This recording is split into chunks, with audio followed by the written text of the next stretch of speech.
Hello, I'm your teacher, Randy League, and welcome to Goodwin English's short English lesson.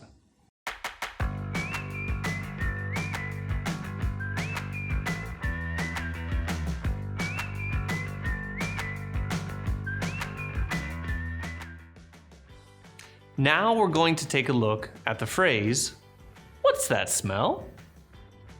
Here's a situation. You and your friend are at a very nice and expensive restaurant. You sit down at your table and you notice a very good and delicious smell coming from the kitchen.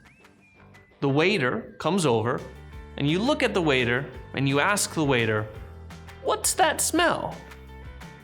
The waiter looks at you very strangely and says, "If you don't like our food, you can go somewhere else."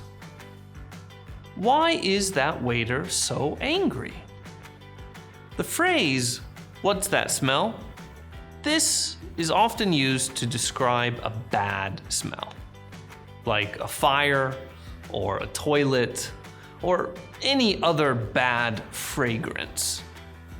If you smell something good, you can say this: "What's that delicious smell?"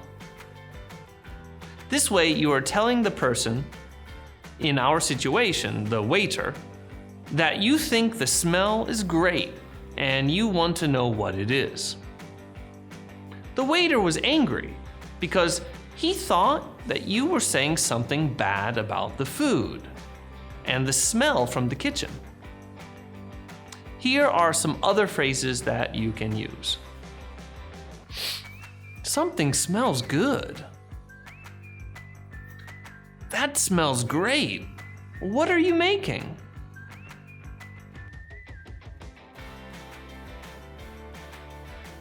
Okay, let's do some review. Today we looked at the phrase, "What's that smell?"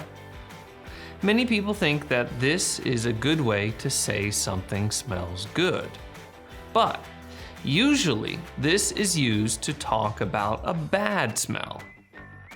If you want to say that something smells good or delicious, you should say these phrases. "What's that delicious smell?" "Something smells good." "That smells great. What are you making?" Thank you for watching. I hope you learned a lot. Don't forget to push the like button and subscribe to our channel. If you want to help us, please go to our Patreon page and become a supporter. My name is Randy League, and I will see you next time. Bye-bye.